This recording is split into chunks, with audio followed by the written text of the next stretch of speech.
Effortless, effortless, effortless. Spigel, Piddle, effortless, effortless, effortless, effortless. Spigel, Piddle, effortless. Hey everybody, welcome to Effortless. I'm Spigel, and that's Piddle. Hello. I'm Dag. What? Oh, and there's Deg's back too. Hello. Yeah, I'm here. Come on, guys. Okay. Jeez, What's up, Dag?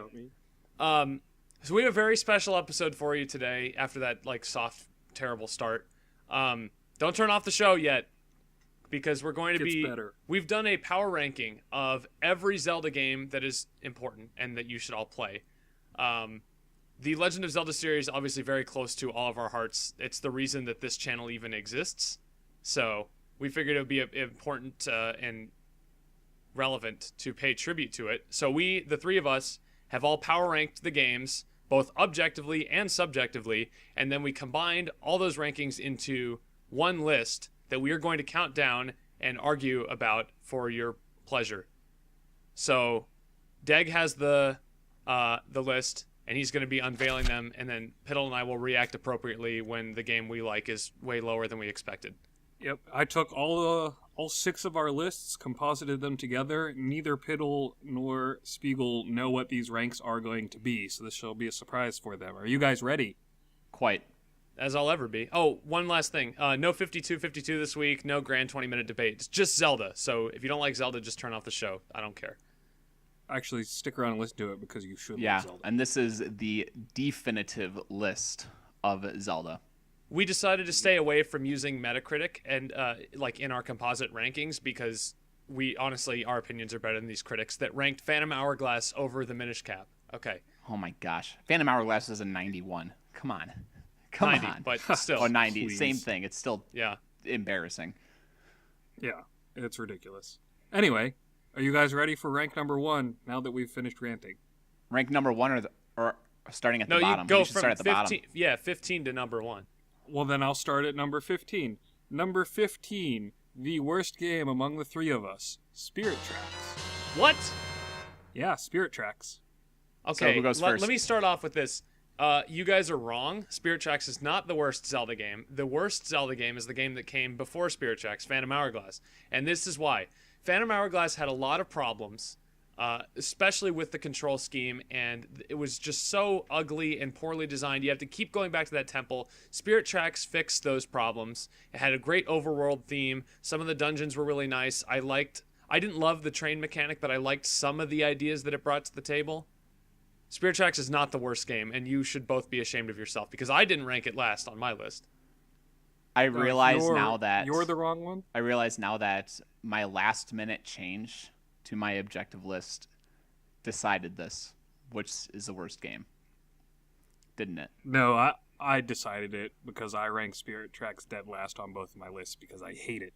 I think that it completely betrays everything that is Zelda because you're just on those rails. There's no real exploration.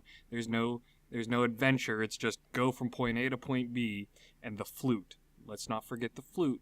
That stupid thing that never works right. You guys all had problems with the flute. I never had problems, any problems with the flute. No issues with the flute.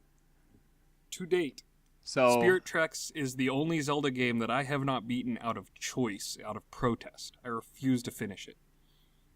I don't really have garbage. much to talk about Spirit Tracks because I actually never played it. And yeah. So you're objectively and subjectively ranking a game, even though you've never played it. Good job.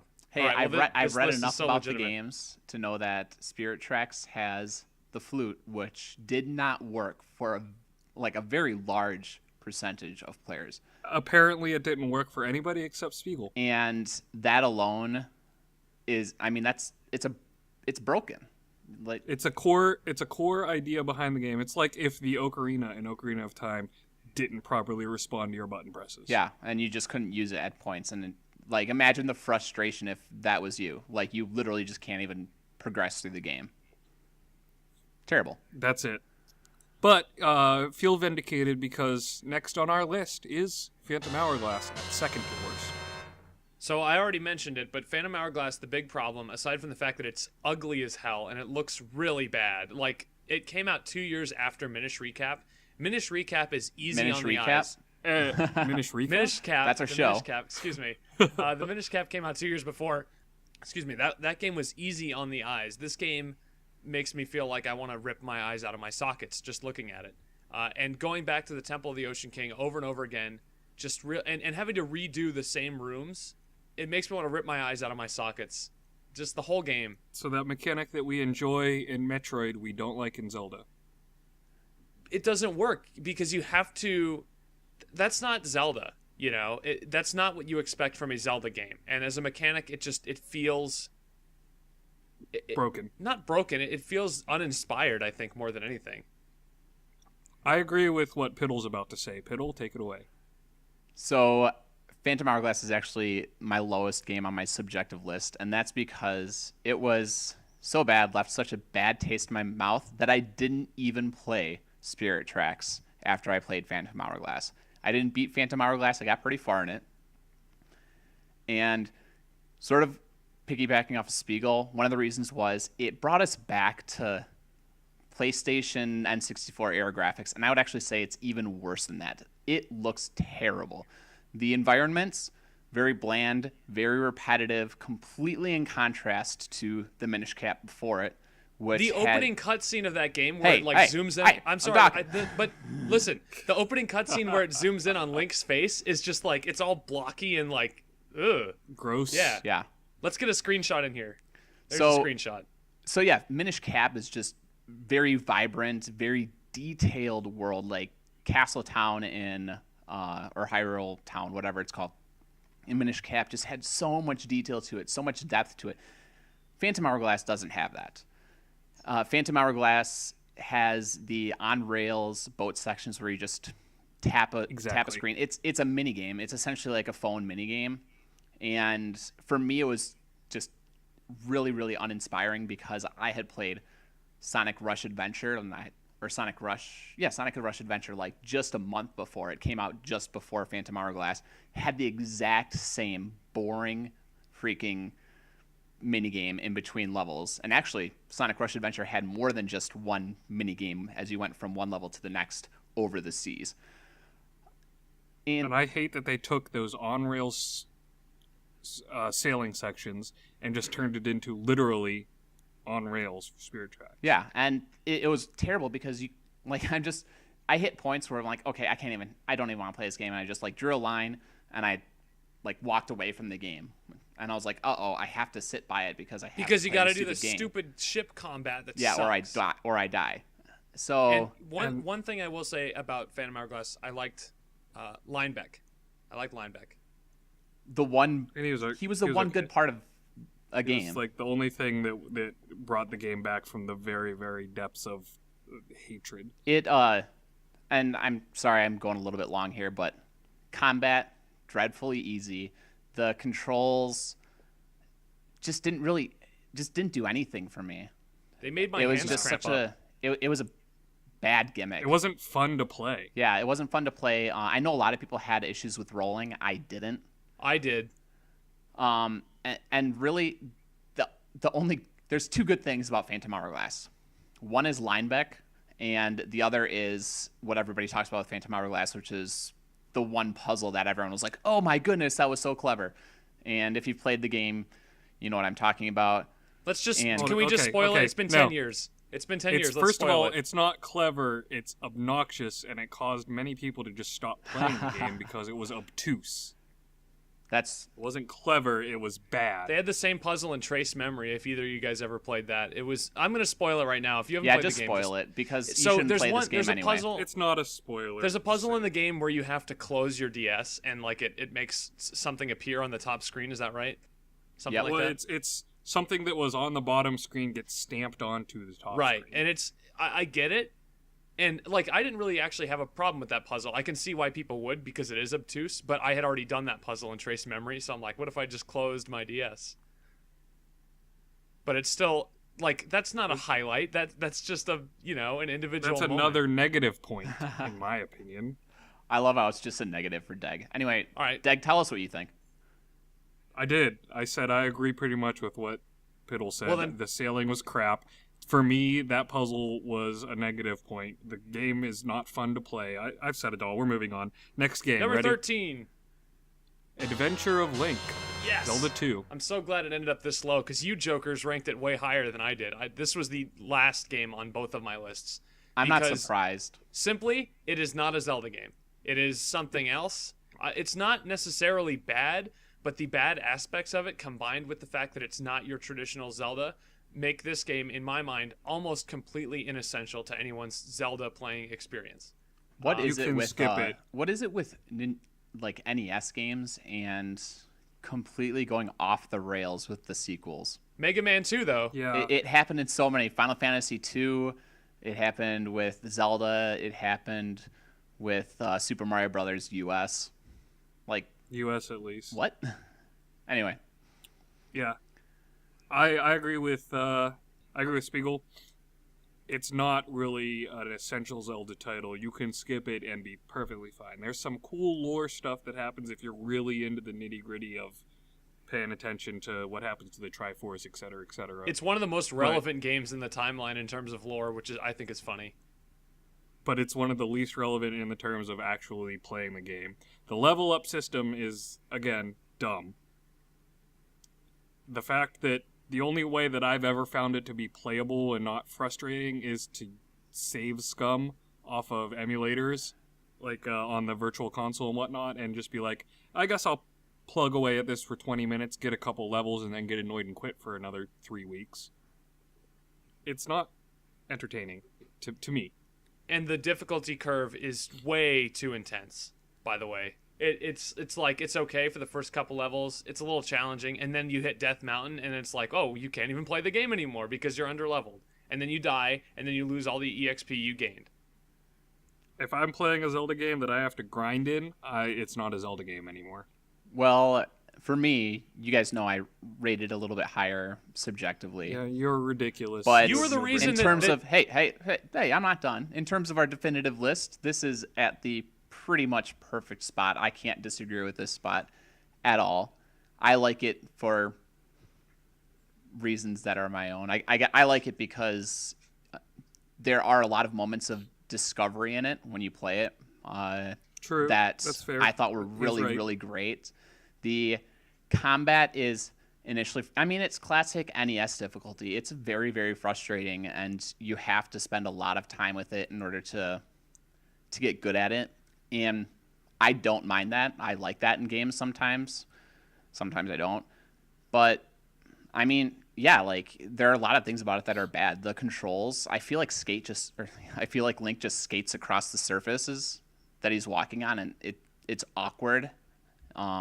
Too floaty. Yeah, way too floaty. It doesn't even make sense to me personally. The sword is incredibly short, which is sort of ridiculous. Like you have to be full health or you're going to be frustrated a lot of the time, and you have to master that downward thrust move.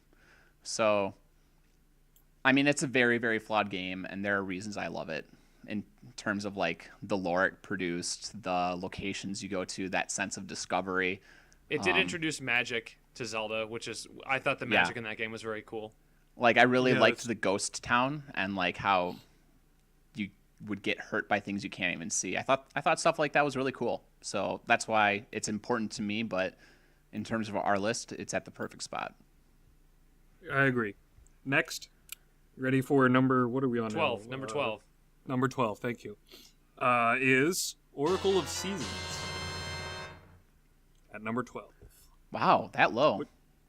Yeah, surprise. See, this is where the list is going to kind of start to get like there's very Surprising. few differences between number 6 and number 12 because we're pretty much out of the bad Zelda games, right? Yeah, I would agree Yeah, with that. looking at the way that my point rankings for this, it starts getting a lot closer and a lot more like, ooh, this could have gone anyway. I personally don't have a lot to say about Oracle of Seasons. I didn't like the seasons changing mechanic because it felt kind of uninspired to me, especially when you look at Oracle of Ages and it had the time travel, which I thought was just not only a superior mechanic, but it also narratively I think was more interesting. And Oracle of Seasons was more combat focused. That's people have made that point more combat focused than puzzle focused, and I don't think that it worked for the better. I don't think you need to be doing more combat on handheld games because the controls are a little more stiff just by design. My biggest complaint about Oracle of Seasons, other than the fact that, yes, the season-changing thing got very repetitive and wasn't as inspired, in my opinion, as the time thing, I absolutely cannot stand the final boss battle against Dragonform Onyx. Spoilers or whatever. You know, I think I beat Onyx. It's a garbage fight. I beat Onyx the very first time I tried that fight, and I had a quarter of a heart left. I was very proud of myself. So It's a crap fight. no, it's really not. I don't think so. It's one of the worst ones. Yeah, see? Piddle knows. Yeah, well, Piddle doesn't know anything. Oh, you're right. Crap. Oh, Dang it. come on. Wow. Okay. Well, I know what did a lot of What do things. you think, Piddle? In terms of Oracle of Seasons, really, you guys touched on it. There are two main focuses of the game. One is the combat. The other is the seasons. And you're constantly changing seasons in order to get to places, which is just tedious. It's just an exercise in tedium. So the seasons mechanic, not really good. And then, yeah, it's really just a lot of combat. The dungeons weren't nearly as interesting when it came to puzzle mechanics. And so, yeah, it just sort of falls short like that. The world is incredibly disjointed because you have to constantly change throughout the seasons as you're going through it. And you're just like, okay, is this the right season? Nope. Okay, I got to go back to a stump. And, I mean, I don't know what else you can really say about I the don't game. think you can say anything else. This isn't really related to Oracle of Seasons like by itself, but I did like that they gave you the ability once you've beaten seasons to like link it up with Oracle of Ages through the password system. I thought the password system was really, really cool, and Oracle of Seasons did use that. One more thing. You can go 2 ages or 2 seasons. It goes either way. Yes.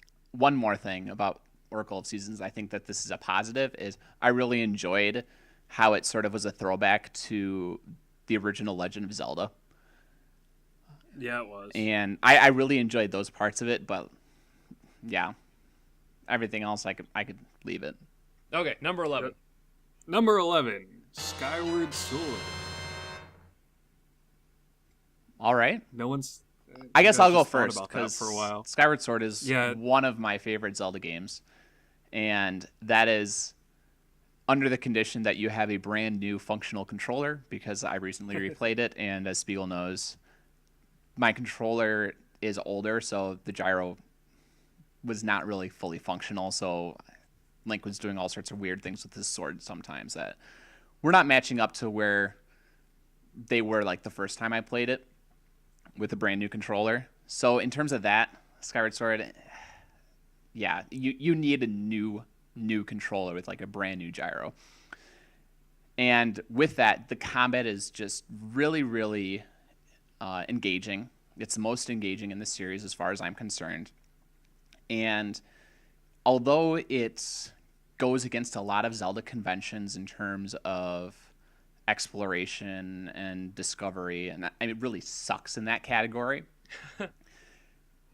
I consider it more of an action platformer game. And as an action platformer, I think it is like the game design is completely on point, because your like every little area is I feel like it's playing like a Spyro game or a Crash Bandicoot game, and it's like you're trying to figure out how to get from one point to the next point in order to collect an object.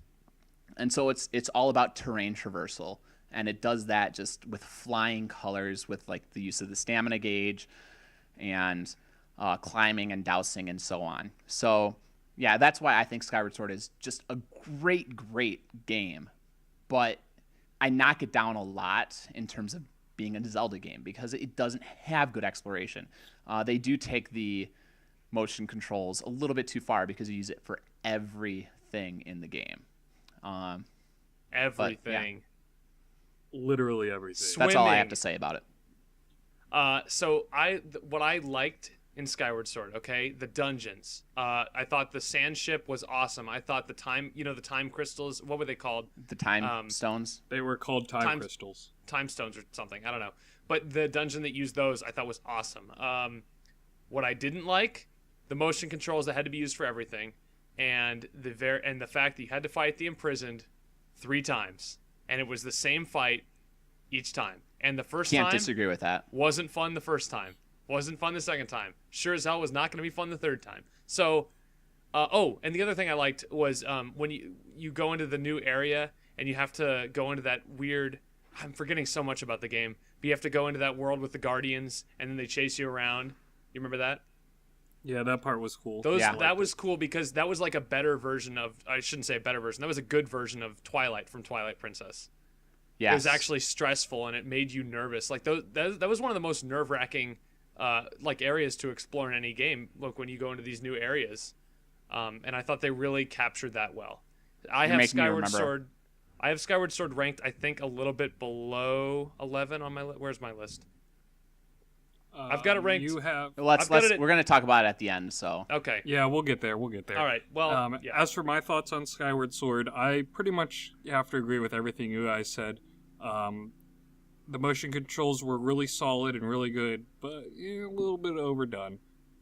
My one negative point that I'll have is the one escort mission with the robot guy. It's frustrating. Any game with an escort mission makes me mad immediately upon having to play. So that's why you didn't like Spirit Tracks, because I liked the Zelda, Phantom escort missions in that game. I thought the puzzles were really interesting, but you don't like that. I didn't like Spirit Tracks at all. No. Not at all. Nope. if you guys are done, there's a few more things I'd like to add. Yeah, go ahead. Good. Yeah. All right. So a few more things that I loved about Skyward Sword. The characters, cast, and oh man, I'm forgetting what the town name, but the characters in Skyloft are just they're awesome. They are the best in the series as far as I'm concerned. They're just an absolute joy. And I don't know about the best, but they're quite good. I like the girl who falls in love with you at the item where you store your items. Oh yeah. Yes. That's wonderful. Beatrice. Yeah, there needs to be more romance and waifus in Zelda games, I think. Yeah, I really, really liked parts like that in Skyward Sword. And I like that. I know a lot of people hate on like revisiting the areas and the TAD notes. I really like I really liked the TAD notes. I didn't like the swimming, but I really liked the rest of that. I thought that would have been that was something that would have been a lot better if it was just you used the analog stick to control it. But that's it. Also grooves. Right, I think we've said all that we can say about Skyward Sword for now. Just to wrap it up, I think it's funny that Skyward Sword has all these great iconic moments for the Zelda franchise. The fight with the Stal King on the ship, you know, that duel on the plank. That was really cool. Yeah. And they have all these like really cool moments that make you think like, wow, I really remember this game for that moment. And it also has all these other moments that are just like, that was garbage and I hated that. There's very few up and down Zelda games. I think Skyward Sword is really one of them. Yes. That's it. All right, number 10? Yes. Number 10. Number 10. Oracle of Ages is at number 10. Too low. That's garbage. Oracle of Ages should be higher. Well, it's at number... Looking back on our previous rankings, if I look, that's pretty much exactly where it belongs. The dungeons in that game are some of the best in the series. At least on handheld. I love the time travel mechanic. You can only do certain things in the past. You go back, you see that, you know, the tower, which turned into something else over time, and just the way the story evolves around this time travel mechanic, I think is really well done. I just think the exploration in the game is handled really well with the time mechanic, with having to fiddle back and forth between the past and the present in order to get across things that have been built or grown up in your way is a really great way to handle that exploration aspect. And it's got Ralph in it, so you can't go wrong with Ralph. I think it's in a perfect spot because it can... I mean, the trend with the Game Boy games, and the Game Boy Advance game too, is that everything's sort of locked behind items, and you're constantly switching through items as you're exploring the overworld, and it just... nothing flows about it. And some later games that we'll talk about eventually really nail that aspect. And yeah, the Game Boy games, it's just really tedious to go from point A to point B. But with that said, Oracle of Ages, everything else, yeah, the dungeon's on point. I can't really disagree with what you guys said. That was a nice and easy way to talk. We ready to go up to number 9, guys? Number 9. Number 9 is Twilight Princess. Way too high. Can I go first? Way too high. Way too high? Yes. Okay, But I want to go first. Please let me go first. Yeah, you go first because I'm go really first. interested to hear this. Well, man, I have this game ranked really high on my subjective list. It's actually jumped up into my top 3. And if you guys know, I've ranked this as one of the worst Zelda games for a long time. And it's pretty much because Twilight Princess, after the introduction sequence, which is quite literally the worst in the series, it is bar none the worst part of the entire Zelda series. But after that, it becomes. And you played Phantom Hourglass, right? Yeah. I played Phantom Hourglass. I would play the first 7 hours of that game a million times before I ever touch Phantom Hourglass again. Yeah, Phantom Hourglass is just boring, and Twilight Princess, like the first couple dungeons are still decent, but then like just everything around them is slow. It's tedious. Collecting light bugs again. It's just the worst part of the entire series. Like the pacing, so much time in the Twilight, and the Twilight itself is terrible. And we've no reason to exist. I'll leave that for something for Spigel to complain about.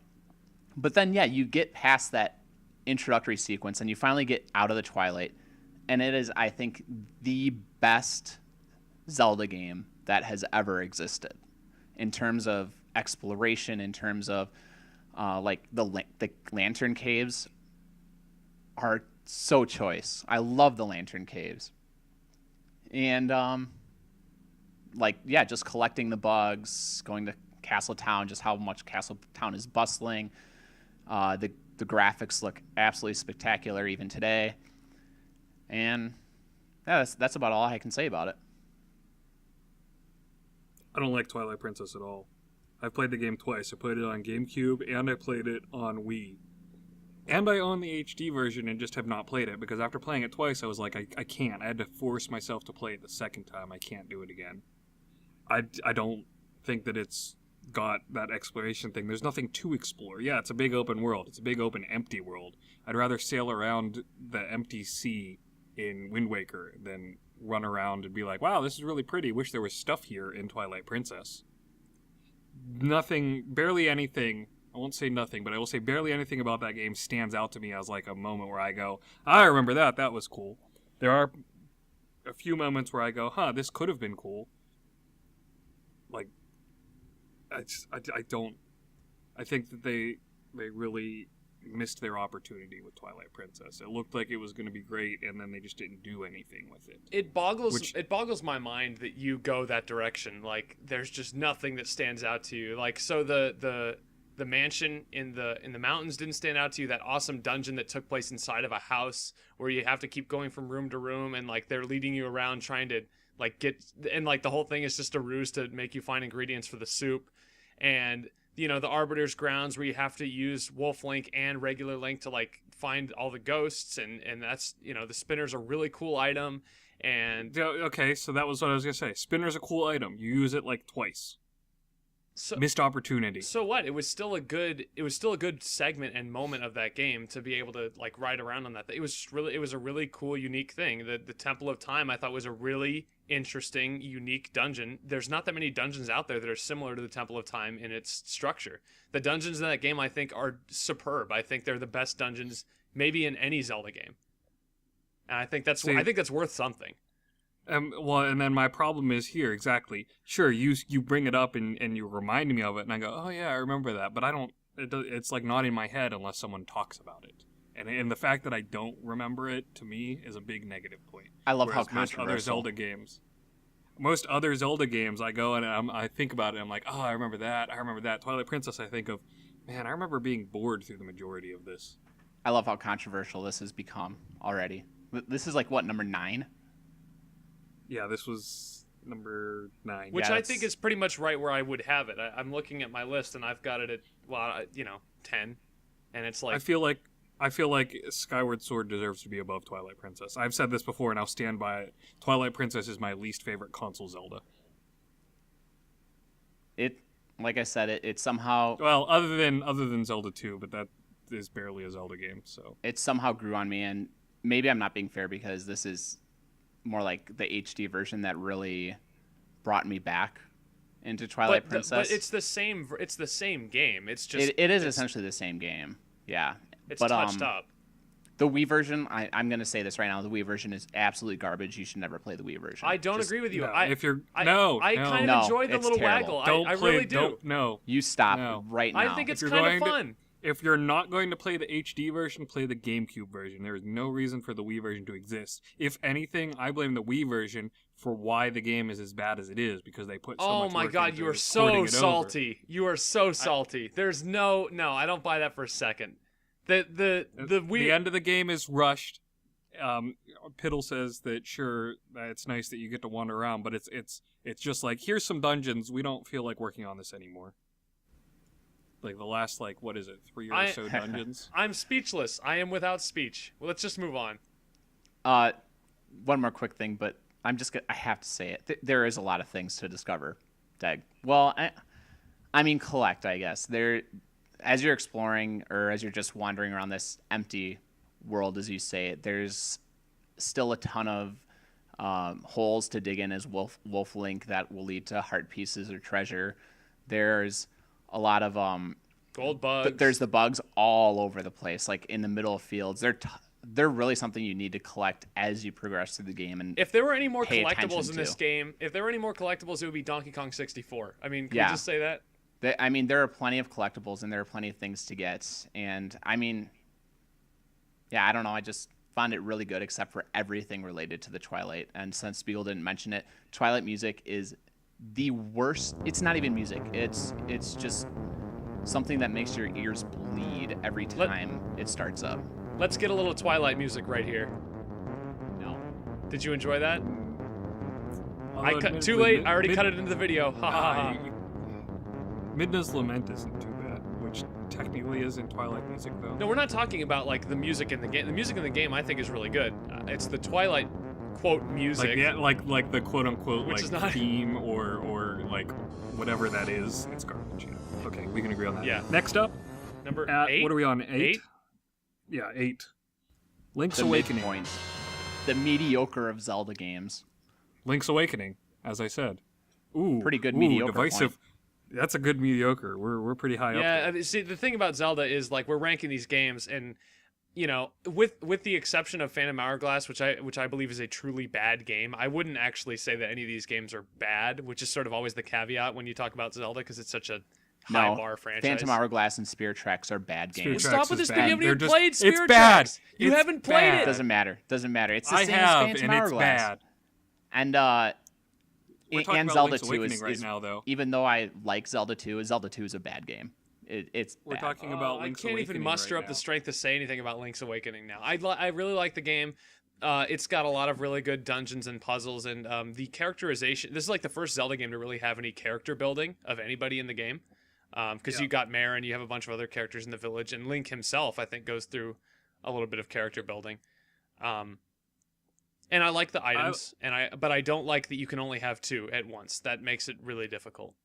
Well, you can have 2 at once, and if you're playing it like I play it, it's actually only 1 because I always just leave the shield up just in case. Or sword. Weapon. Yeah, Bananas. always the weapon. Hi, always Link's the sword. Awakening. Always a sword. I've actually before said that Link's Awakening in the past, for me, has competed for top Zelda against what you will find out later is my top Zelda. Ooh, mystery. But I love Link's Awakening. I think it's got some great story for it for a handheld game. I think the dungeons are really well designed, and the progression, sure, it's gated behind the items and stuff, but that's what Zelda was back in the day, was gating things behind items. And to me, it's a very pure form. I mean, I think it's great. I love it. I disagree with it. I think Link's Awakening started the gating Zelda behind items, and I did it. I agree with was that. Bad. I don't know what you're it talking had a bad about. influence on the series because of that. Zelda was I not feel like like that it- back in the day. Zelda, like No. the original Legend of Zelda was all about go anywhere. You know, A Link to the Past had a little bit, but not really.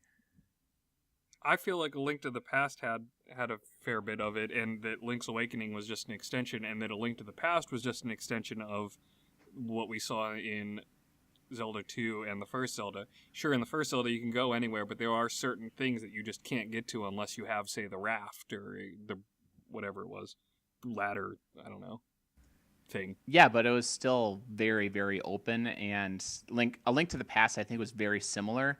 It did have a little bit of gating, but for the most part, you could explore the entire overworld without using any items. Once you got to the Dark World, that changed a little bit, Yeah. but I'm it saying wasn't that really in gated. Link's and Awakening, Link's in Awakening, Link's Awakening, it feels like a distillation of that gating from those other games, because you're on a handheld now, so you've got a smaller thing to work with, so you start gating a little bit more compactly just because it's a smaller cartridge.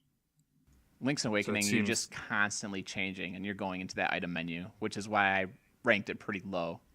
But I like it. good things. I think the music is some of the best in the series. It in gave Link's us the Awakening. Ballad of the Yes. Windfish. Yeah. Yes. Absolutely great theme. Let's- And that's can we- not the only can we bad put- one. Can we put Ballad of the Windfish up behind us while we're talking? No, I'm only putting bad music into this podcast. Here's some Oh, more Twilight no. music. Ah, no. No. No. No, but let's... And yeah, like the characters were great in it. The dungeons were great. The action was great. It was just, for me, that overworld feeling so disjointed. I couldn't handle it. I mean, yeah, that's all I have to say. I got it. I can get over it, so that's why I rank it a little higher. And as we mentioned, we were chatting a little bit before, but it's Mario Zelda. Do you Yeah. disagree with its spot on the list, Deg? No, not really. Where is to it, be 8? honest, I've got- it's at 8, and I wish it was a little bit higher, but I don't disagree with it being there. So I've got it ranked at 7 in both of my lists, and you've got it at 5 in both of your lists, Deg. So it's Piddle that's pulling it down ultimately. I have 10 and 9. I'm really happy with its spot overall, though. Love it. yep. This All right. this list We've is said great what so far. we've said what we can. This one is going to be fun because now we have what's next, 7? 7, yeah. It's actually 7 and 6. These games tied. Oh wow, here we go. All right, well let's do one, and then we'll do the next one later. Tied for 6th. Tied for 6th. I'm going to list both of them, and then we can decide Okay. which one to talk about. It is, drumroll, please, The Minish Cap and Legend of Zelda. Oh, here come the melts. This is so ridiculous. I'm gonna lose my mind over this. You really, Piddle? You're responsible for this. You realize that, right? It's perfect. No, It- it's like not. this spot is great. It's great for No. both of them. The Legend of Zelda I think- is a great game. It is seriously flawed and is hard to play today. The Minish Cap is a great game that is going to be timeless. It is one of the best Zelda games ever made. Okay, what are we And- talking about first? Since Spiegel's I already don't having a know. meltdown. Well, I will at least say that I think that they're pretty much where they belong. If anything, I would say that the Minish Cap should be above the Legend of Zelda in 6th, with Zelda in 7th, but the fact that they're tied, I'm fine with. I think they're both right around where they belong in the list. Okay, Minish Cap first.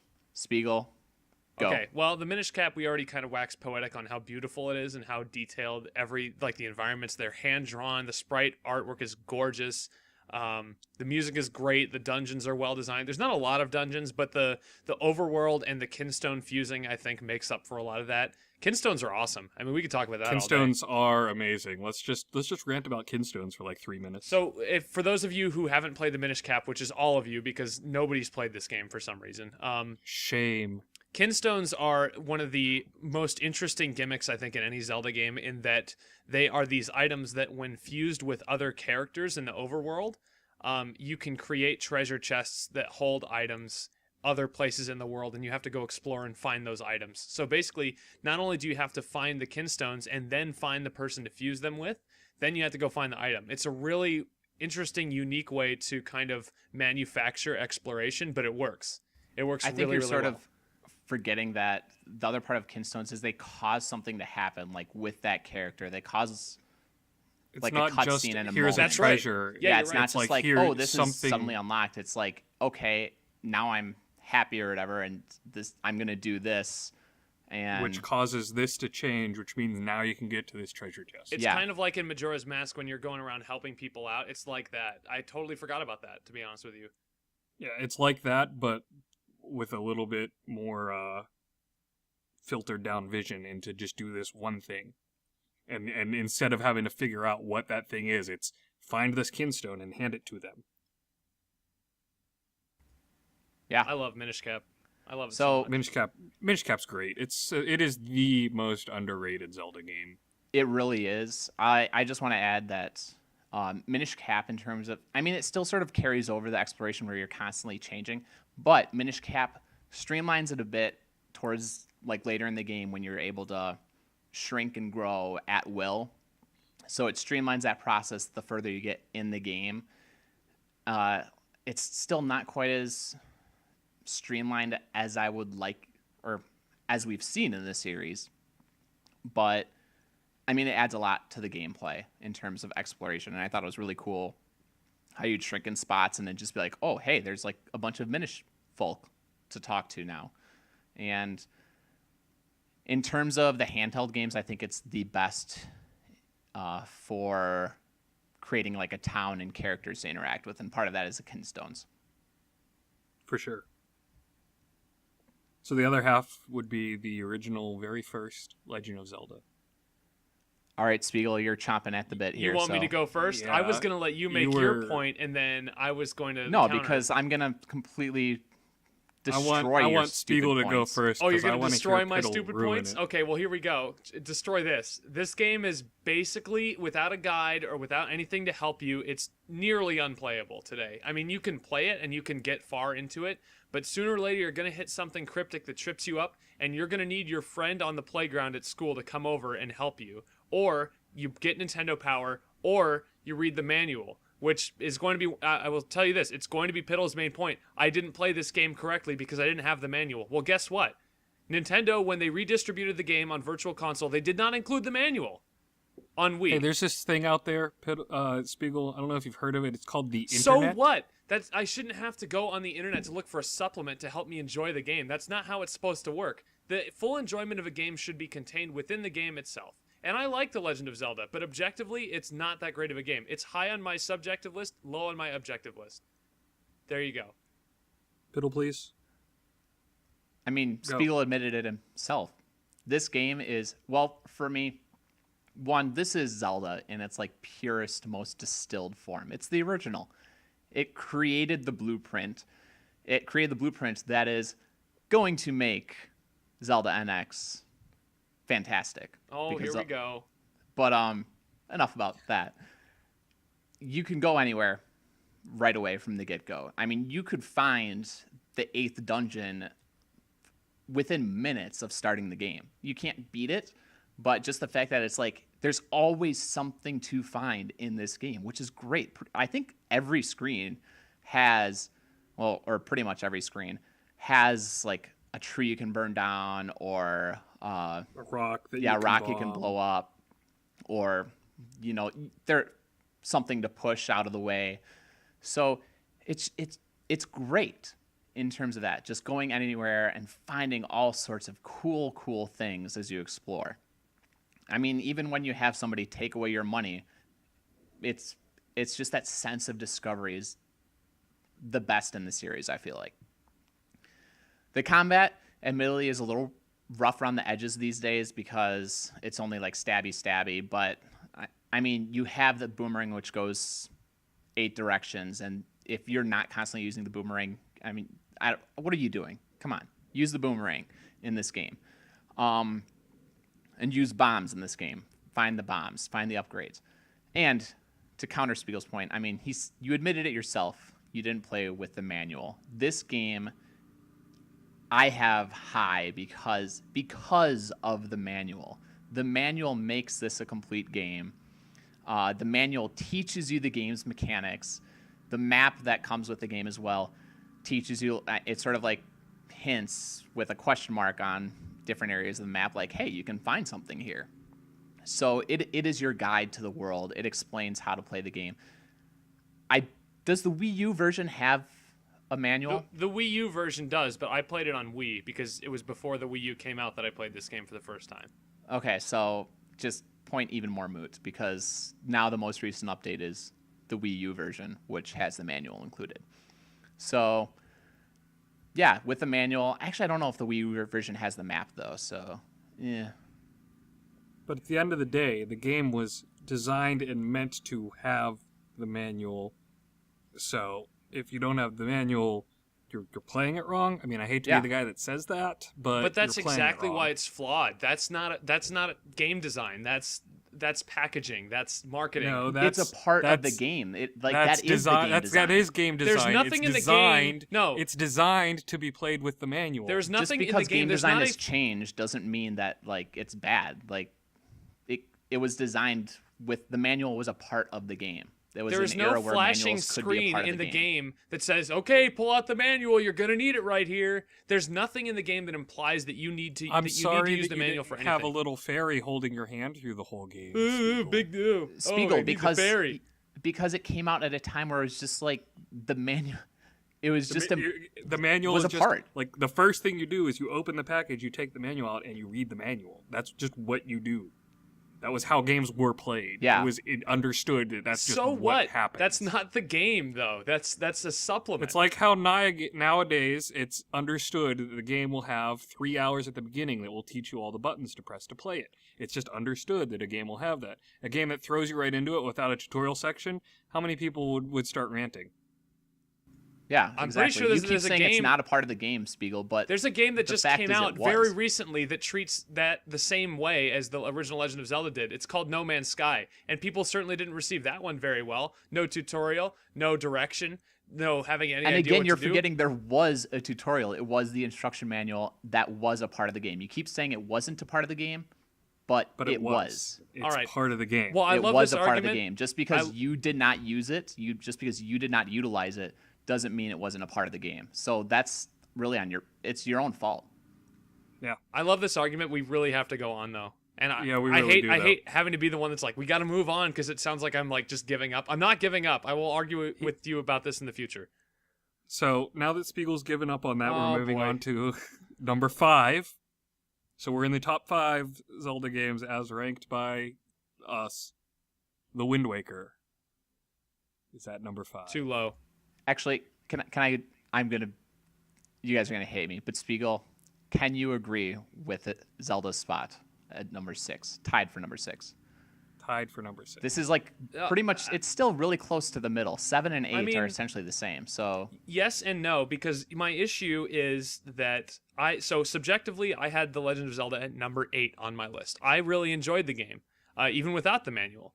But objectively, I don't think it's good design to include a large chunk of basically being able to play the game outside of the game itself, outside of the cartridge. So that was my issue. As far Alright. as the game being a quality game on its own, it's pretty good. I enjoyed it.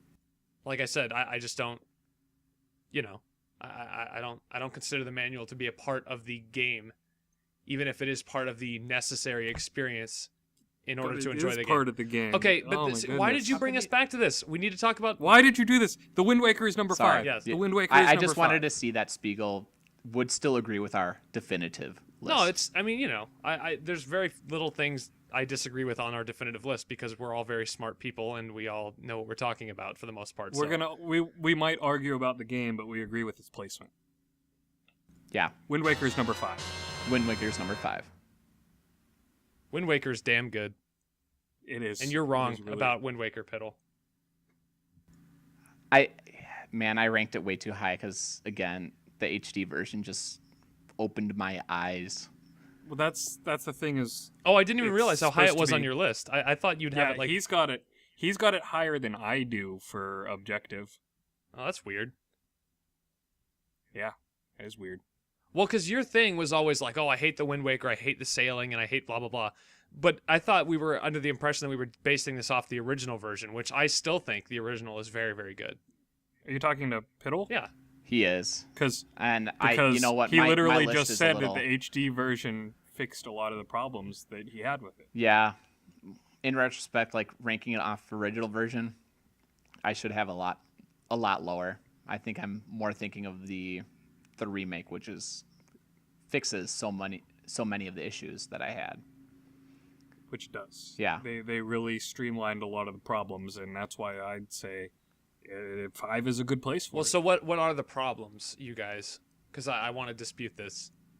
Well, first of all, I'd like to go on record as saying that I like the original Wind Waker and thought that it was perfectly fine and was never in the hater crew. I was in the defender crew, if you will.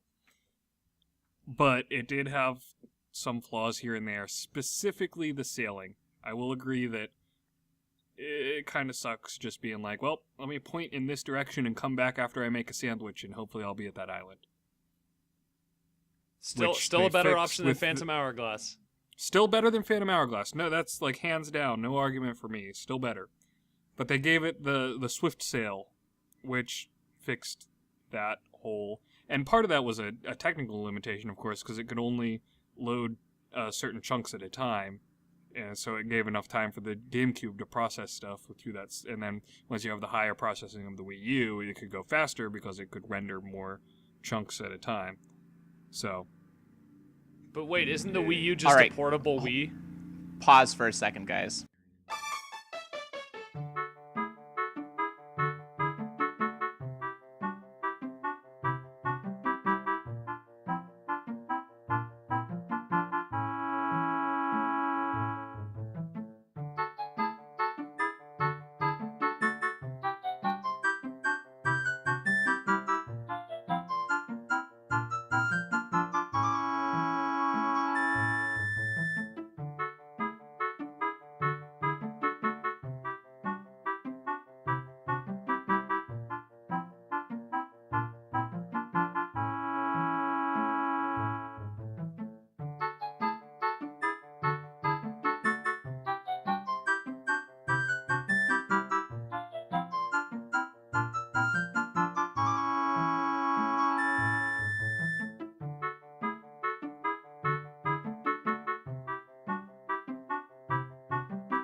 Sorry, everybody. Technical difficulties. I have no idea what we're talking about. I think Piddle, Wind Waker, right? Yeah, we were talking about Swift Sail, how it improved a lot of the things. And, I'll talk about Wind Waker right now.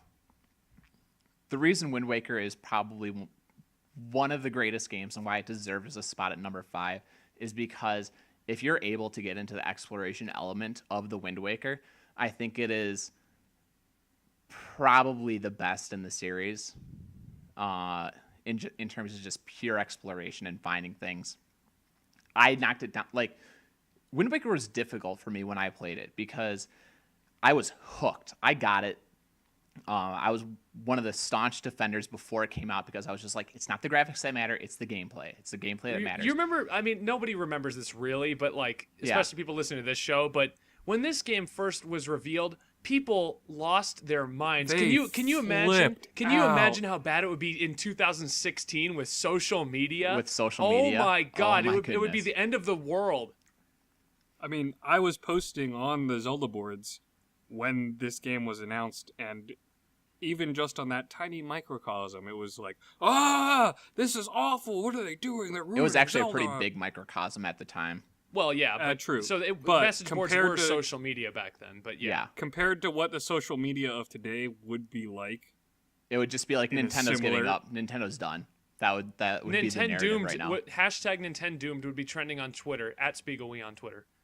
Hashtag TWW sucks, LOL. Yeah. dancing alphabet. So, yeah, Wind Waker was really difficult for me because before it came out, I was a staunch defender and told people, just hold on to your horses. It's going to be great. Like, it's the gameplay that matters. I got the game, completely hooked for like the first week I played it. I thought it was fantastic. And then I had explored most of the world, and unfortunately a lot of the islands, like, you can't really do a lot on at first. And so after that, I just got stuck in this slog of just waiting to get from point A to point B. The exploration factor was gone for me. The controls, like when you're guiding your partners, was pretty terrible. And for a very long time, I didn't know where to place my anger towards the game and not liking it.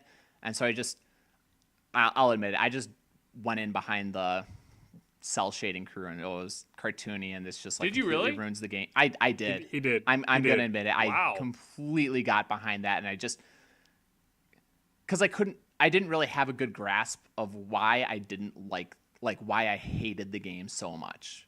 And with time, I was able to realize, like, no, it's not the graphics that were bad. It was the game design that really brought it down for me.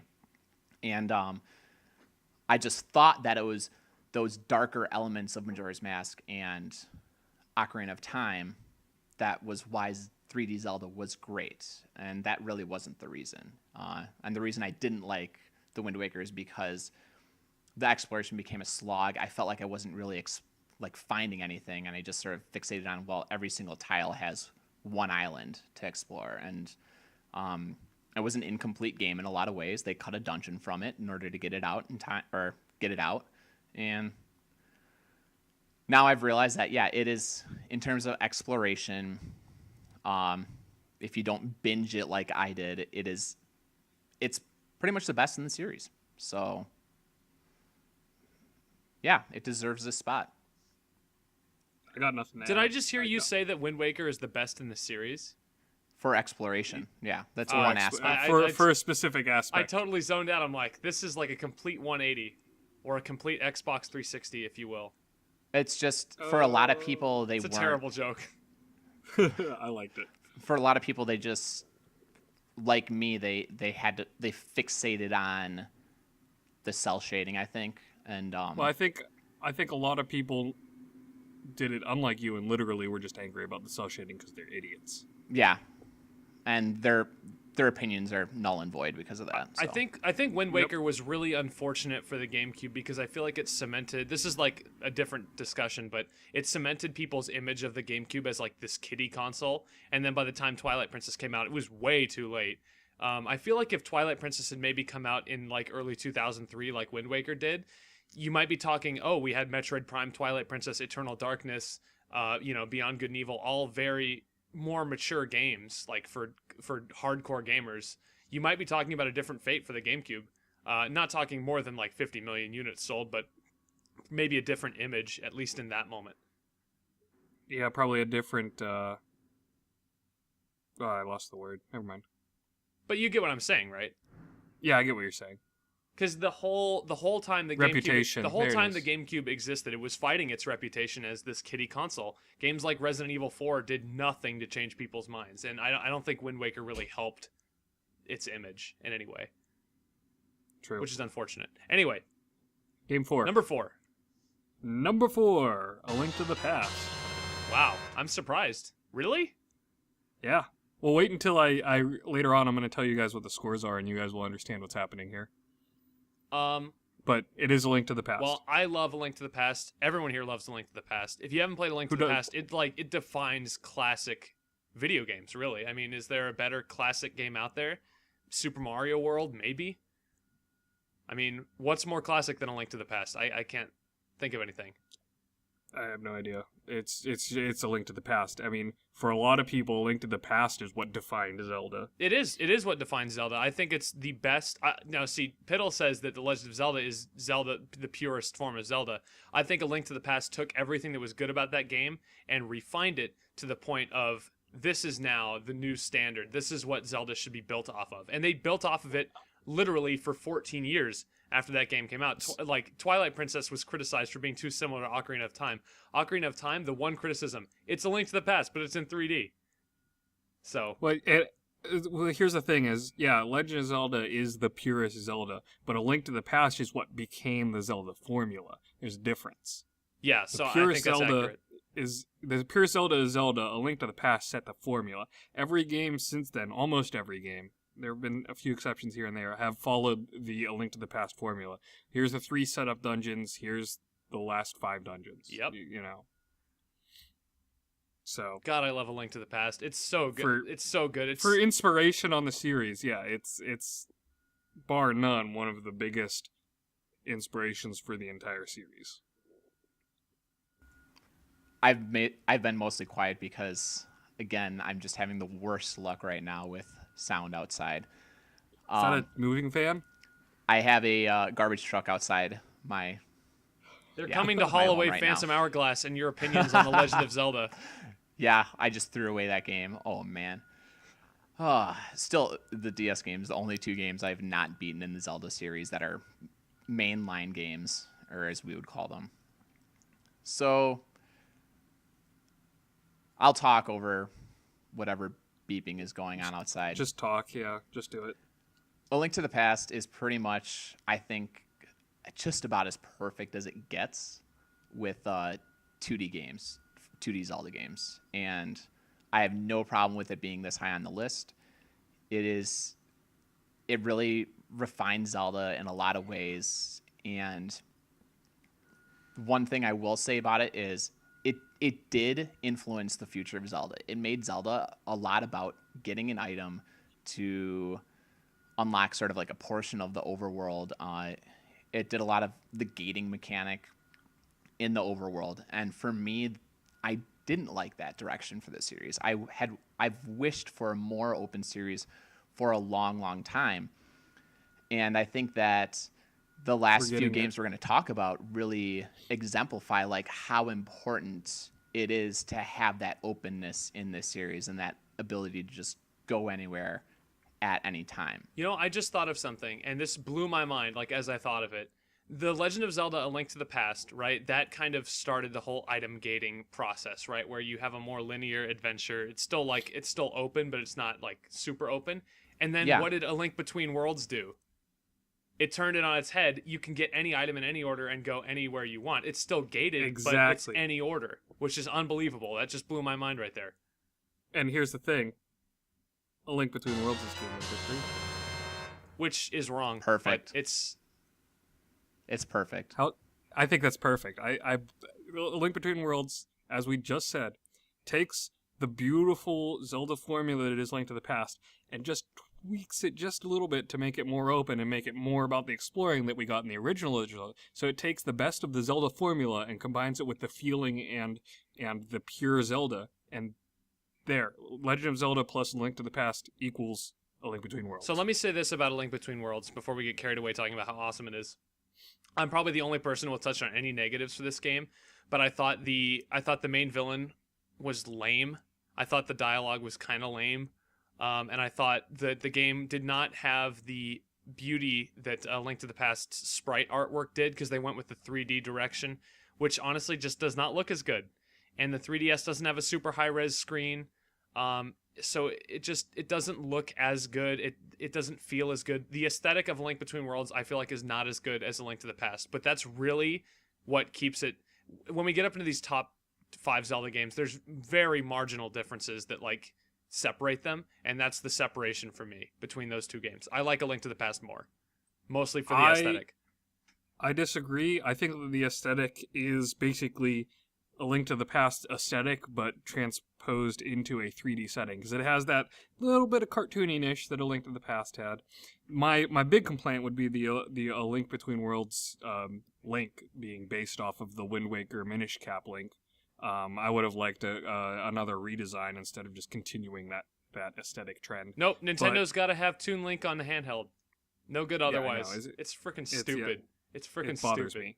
And that What a would be bad my trend that Wind Waker started. I'm just going to say it. Terrible trend that is the fault of Wind Waker. This is true. We can agree on that.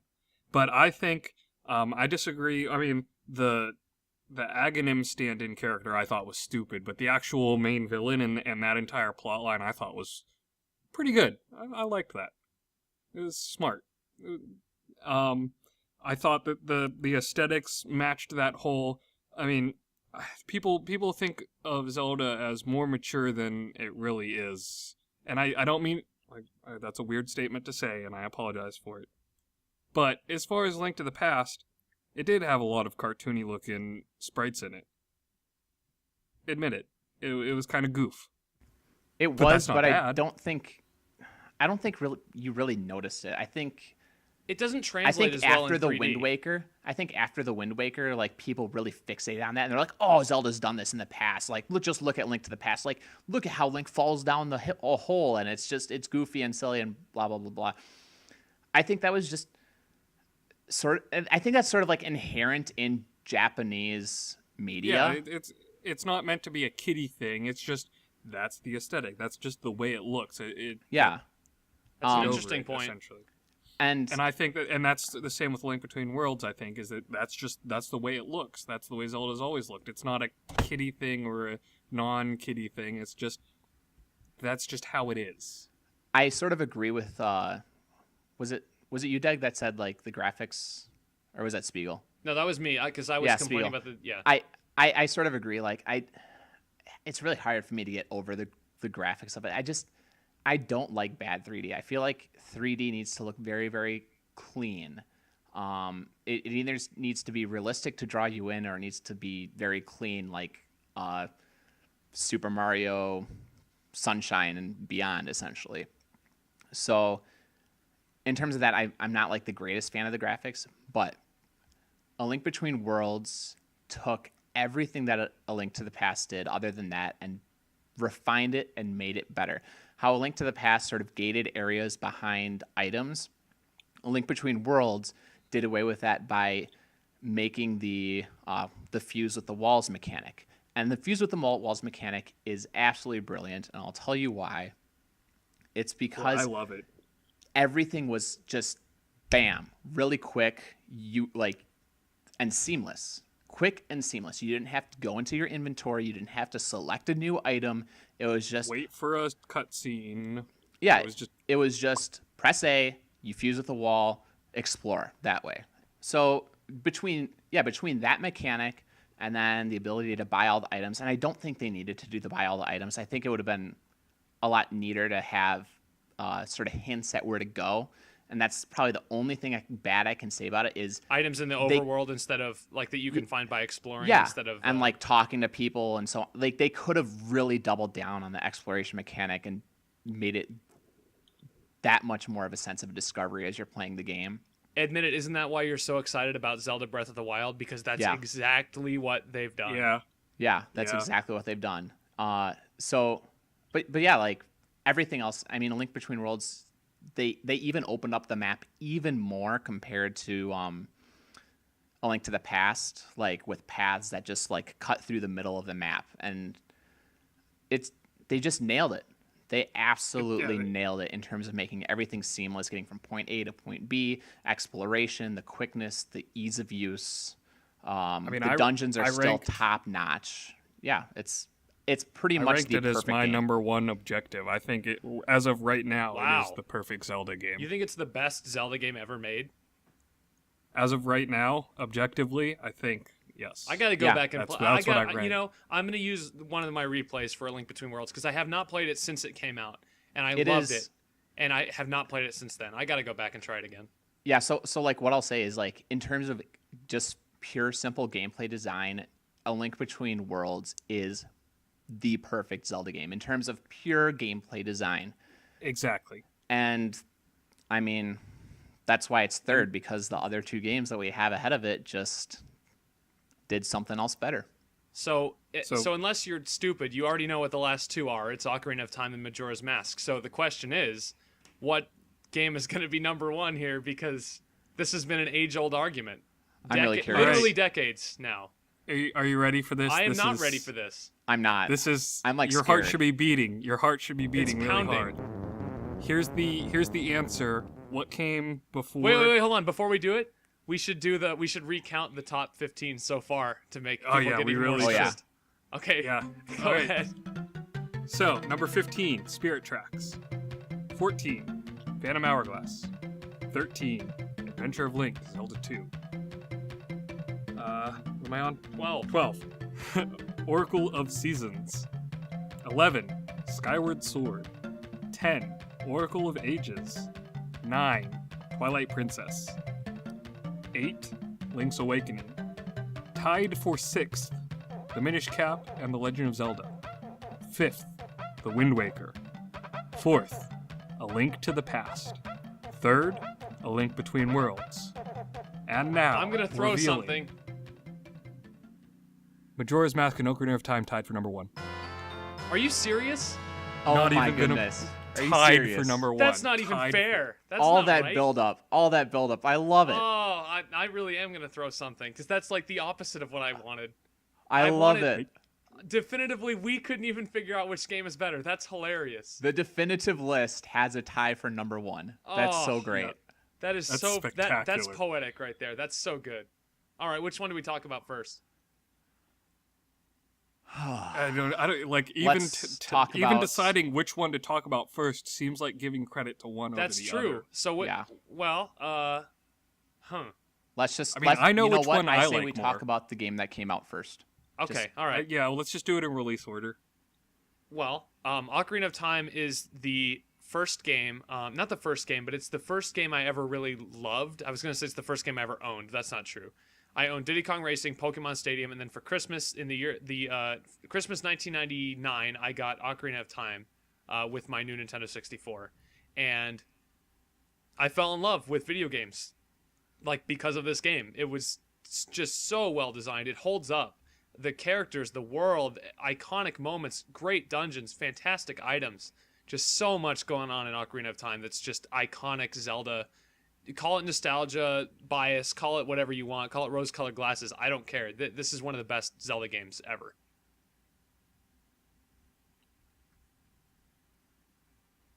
Nothing else. That's it, right? I just did the whole thing.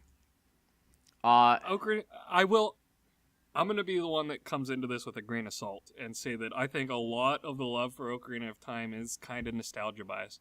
But I'm going to go back on myself and say that, oh my goodness, the nostalgia behind Ocarina of Time is worth it. Yeah, a lot of what I think about Ocarina of Time, I think about the time that I sat with my friend Art, and I held the guide in my lap, and anytime he got stuck playing his copy, I'd help him out. And that was like my first... Literally, like a week later, I went and bought the game.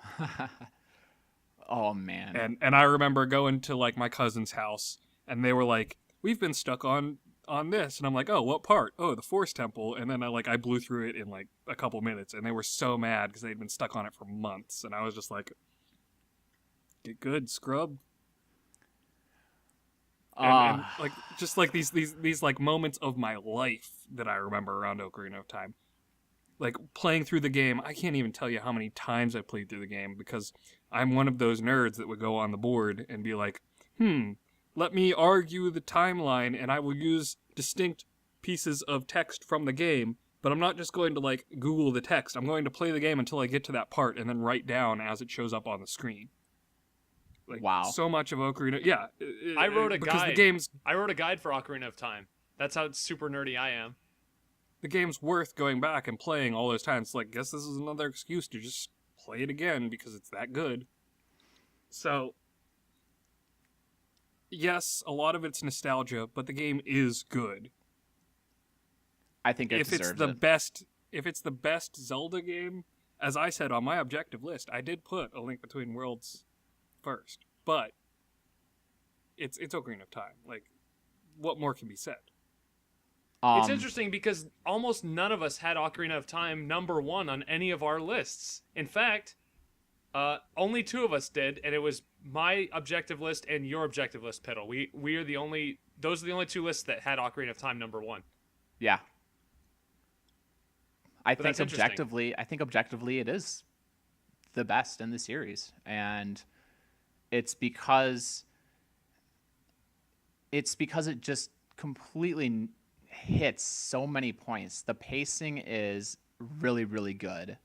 The music is simple and really, really good. Like, how many of those tunes do you remember? And part of it's because you're constantly playing those tunes to teleport. You heard one location to the earlier next. from Ocarina of Time. You heard one of those songs earlier. Yeah. But yeah, just it's like the music is phenomenal. I think it's the best music in the series. I think that it's very, very open. I mean, it has a lot of gated parts of it, but like you get out into Hyrule Field, and where can you go? You can go to like Hylia, you can go to like sort of explore Gerudo Valley. You can at least get a taste of like what the world is, even if you can't go everywhere. Yeah, I think actually that taste like makes you want more. Yeah, if anything, being able to go into Gerudo Valley and not cross the bridge, but like you can see it and you want to be on the other side. And of you it, know like, you're gonna get builds it there. up. You know you're gonna get there one day because they wouldn't make an area that you can't go into. Yeah. It's very tantalizing. Like that's just what makes it so good. The dungeons are also, I think, some of the best in the series. The atmosphere behind like being in the bottom of the well and the Shadow Temple are really, really, really cool.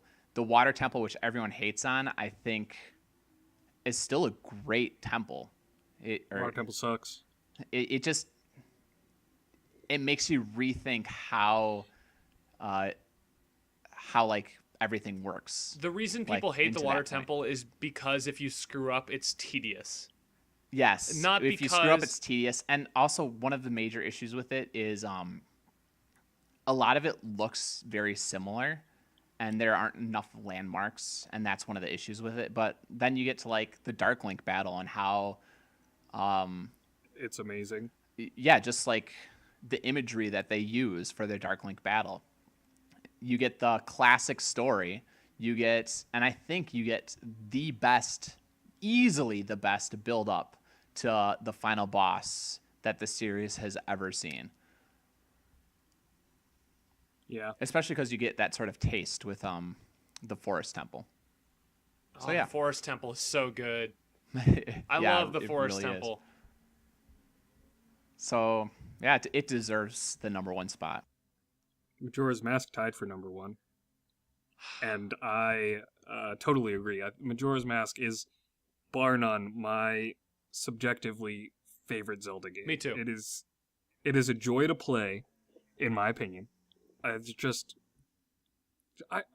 it's hard to put into words how much I love Majora's Mask. I think the atmosphere is just sold so well through not only the writing and the characters, and it's also like transmitted to the player through the gameplay itself. The looming doom of the moon, and then the game has a time limit where like the game will end at the end of this. So you as a player feel that encroaching. As the numbers get smaller, you get more worried, just as all of the characters have that worry and that fear that this is the end of the world. The number of people who haven't played Majora's Mask because they're afraid of that time limit or they're afraid of the obtuseness of it, I feel like it's similar to the Minish Cap. They're not giving it a fair chance for whatever reason, and it makes me sad. I don't even understand how you could think it's obtuse. You got 72 hours. Because it's the sequel. Speed up or slow down. Because it's the sequel to Ocarina of Time, and it's weird. It is a weird game. Like, you can't look at that game and tell me that it's not weird. The first 10 minutes of the game, you become a Deku Scrub in, like, this weird psychedelic acid trip of a fall that Link takes, and arguably, there's been, like, talks about how he falls and he dies, and, like, that's like, the afterlife, and he has to redeem himself or whatever. There's so much, like, weird stuff going on in that game. I don't blame people for not wanting to give it a chance, but, like, give it a chance. It's great. The atmosphere, as I said, is great. That darkness to it is omnipresent, but not overpowering, because there are still quirky things. This is the game that introduced Tingle to the series. It's the darkest game in the series, and it introduced Tingle. Tingle was a thing. Like, when the game first came out, Tingle was like... he was just like a laughing point of the game, but like in an endearing kind of way. One of my favorite things before they drove it into the ground. One of my favorite things about Tingle in that game is, like, you know how when you get the Picto box, you can go through the swamp and then you can take pictures. If you go and you take a picture of Tingle and you show it to the guy, he's like, "Oh God, what is my son doing?" And then he gives you a heart piece. Yeah. Yeah. No, it's 100 rupees for Tingle. I think it's a heart piece for the Deku King. Yeah, I think you're right. So, but it's just a funny little, like, it's funny little world building that, like, not that many Zelda games have stuff like that. I think the characters are great. I love. Sorry, I'm gonna keep talking. I love all the characters. The Bomber's You're giving Notebook. me nothing here. I can't give you anything because I love this game. The Bomber's Notebook, and just you get to be intimately familiar with the schedule of every single NPC in the entire game over the course of those 3 days. You get to know them, know what their hopes and their fears and their dreams are. And their Like, turn-ons. Well, yes. In the case of the woman who's marrying the little kid.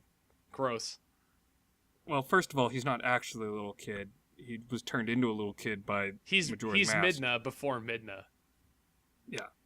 And, gross. Yeah, moving on. No, I want to stay on this topic for 15 more minutes. Now, the fact that you get to know these characters as well as that, and it's just scripted events. These are living, breathing characters told through scripted events. Everyone's always saying, oh, I want my Zelda NPCs to be living characters like in the Elder Scrolls. And I'm like, we got better than that already in Majora's Mask. We really did.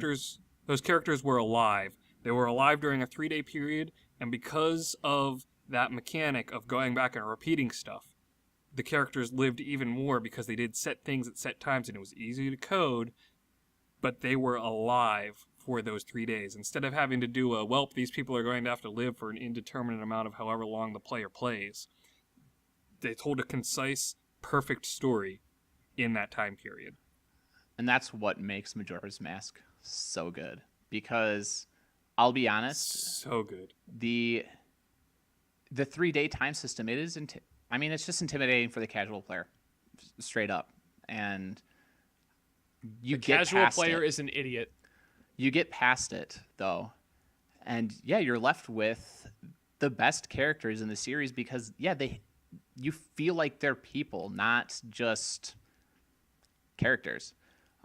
You get a glimpse into their life. It's just a 3-day glimpse into their life, but you get a glimpse into what 3 days of their lives are like. There were times where I would, like, very early in the game, I just followed Anju throughout the whole 3 days. The whole 3 days, yeah, just following her. Just like, this is when she works. This is when she goes and chills at the laundry pool. And she's like so devastated on that second day if you're not taking the proper steps to like reunite her and her husband or her husband to be. It's like it's really sad in some cases to think that like no matter what you do, there's some people you just can't help all the way. And how do you like that they use that the second day is raining too? There's so much depth. It's so good. Oh, there's so much depth to it. I'm starting to think we made a mistake. I think Majora's Mask might be the best game. And I'm the other way because I feel like Majora's Mask does have flaws and it does have downsides. Like it only has 4 dungeons, and the overworld is a dungeon. The hub area, the hub area never felt very real to me. Like the hub area just felt very much like a hub, and I didn't like that. Whereas for whatever reason, Ocarina of Time felt much more open to me. Let me ask you this question. Ocarina of Time didn't have a hub. I felt like Clocktown, if you took out the loading times from going from area to area. I mean, like the surrounding part of Clocktown. Here's the thing: is that the Termina Field is essentially its own dungeon. I can get behind that, but it is. As you unlock the items from the other 4 dungeons, you unlock different areas in just that tiny little Termina Field that you can go to and explore. It is its own dungeon. Mm-hmm. Again, though, like I said, it's that sort of just took away from the exploration, I felt like. And again, like, yeah, working within the 3-day constraints it takes an adjustment period. So it's no longer exploration of an overworld. It is an exploration of time, and that's what's beautiful about it. Is that it's not it plays with the time space thing instead of exploring all of Hyrule. It's exploring all of Termina at one moment in time. In those 3 days, it's not go to this area. It's go to this place at this time. So as it stretches out over those 3 days, you're not just like, oh, I have to go here, but I have to go here now. It's that time-space intersection. That's the exploration, is not figuring out where to be, but when to be there. And I think here's where you're sort of seeing that, sorry to talk over to you, Spiegel, but I think that's where you're sort of seeing where Dag and I disagree a little bit. on Ocarina of Time and Majora's Mask in terms of replacement, because I think we really balanced each other out, because I see more the flaws that are there with Majora's Mask that aren't really there in Ocarina of Time. But I still recognize that it is so good. I think it's, when it comes down to replayability, it is the best in the series when it comes to replayability. And that, yet it has the best characters, and like some of the areas are just so full of life because of that 3-day time system.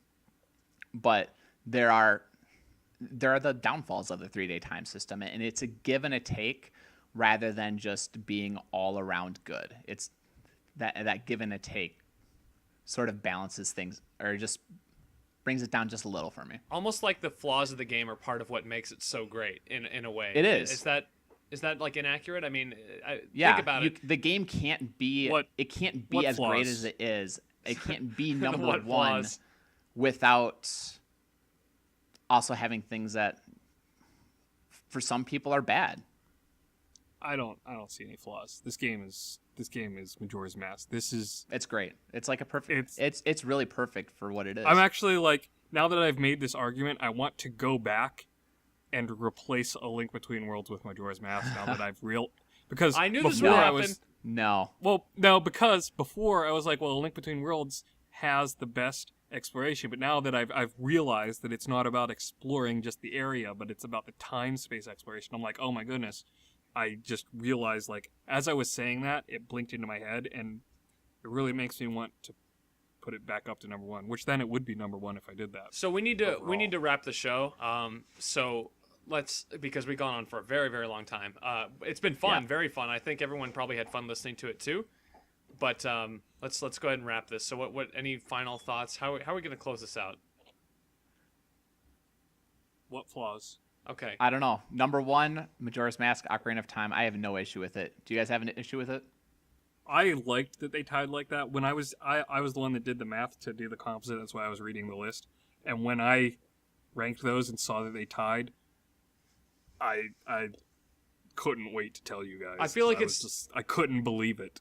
I feel like it's very appropriate that they tied. Thinking about it now, I mean, Ocarina of Time is undoubtedly fantastic. Majora's Mask is still my favorite Zelda game. It's number one on my subjective list because of everything we've already mentioned.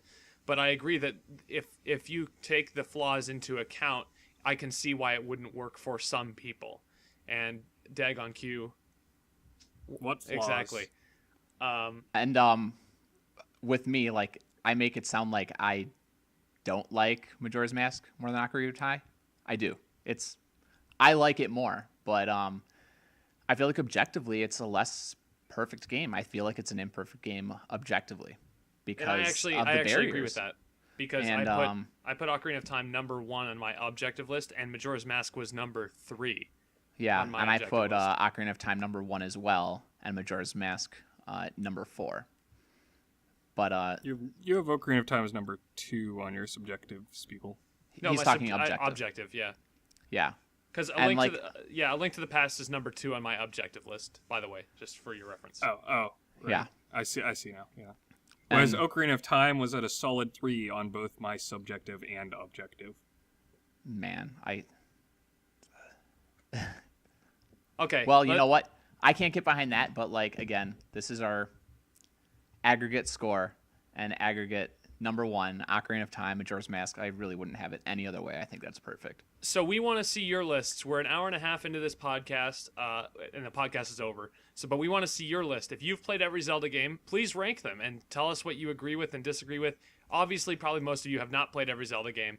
If you have not, go check out the ones that we highlighted. Okay, basically 1 Play through them in 9. order. 1 through Play them in 9 order are that we put 'em. spectacular, and 10 through 15 are either pretty good or Phantom Hourglass. Okay, The 14 bottom and 3 are 15 are skippable. garbage. Yeah, don't Just play the bottom don't play 3, those. you can just skip those and not miss a thing. I'd like to go on record as just say that this is technically not every Zelda game. We missed Triforce Heroes, we missed Four Swords Adventure, and if you really want to get quibbly, we missed the CDI games. They're I'll be honest multiplayer with you. games. Since they are multiplayer games, I almost guarantee you they would be at the bottom of my list. I played Triforce Heroes, did not enjoy it. I have not played Four Swords Adventures because I have nobody to play it with. So, Four Swords Adventures you can play by yourself, to be fair, but it's really a game designed to be played with other people. You know what else you can play by yourself? Mario Party. Do you want to play that by yourself? Exactly. Come on. You can also get Quibbly and start throwing in all the Tingle games, which are spin-offs, but they don't own the Zelda title. Yeah. And you can throw in the Crossbow Adventure. Link's crossbow training is better than Phantom Hourglass. Real quick, It really is. Real quick, before we sign off, let's run through our subjective list so that people sort of know what each of our favorites are in this series and where we rank the games ourselves. Okay, so very quickly, my subjective list: 15, Zelda 2; 14, Phantom Hourglass; 13, Spirit Tracks; 12, Skyward Sword; 11, Oracle of Seasons; 10, Twilight Princess; 9, Oracle of Ages; 8, Legend of Zelda; 7, Link's Awakening; 6, The Minish Cap; 5, A Link Between Worlds; 4, Wind Waker; 3, A Link to the Past; 2, Ocarina of Time; 1, Majora's Mask. That's my subjective list. All right, I guess I'll go next. My 15th is Phantom Hourglass, because it was so bad that I didn't even want to play number 14, Spirit Tracks. 13, Oracle of Seasons. 12, Link's Awakening. 11th, Oracle of Ages. 10th, Zelda 2, Adventures of Link. 9th, A Link Between Worlds. 8th, A Link to the Past. 7th, The Minish Cap. 6th, Skyward Sword, as long as you have a brand new controller. It even says Skyward Sword with a brand new controller. With a brand new... Well, that's funny. 5th, The Wind Waker. 4th, Ocarina of Time.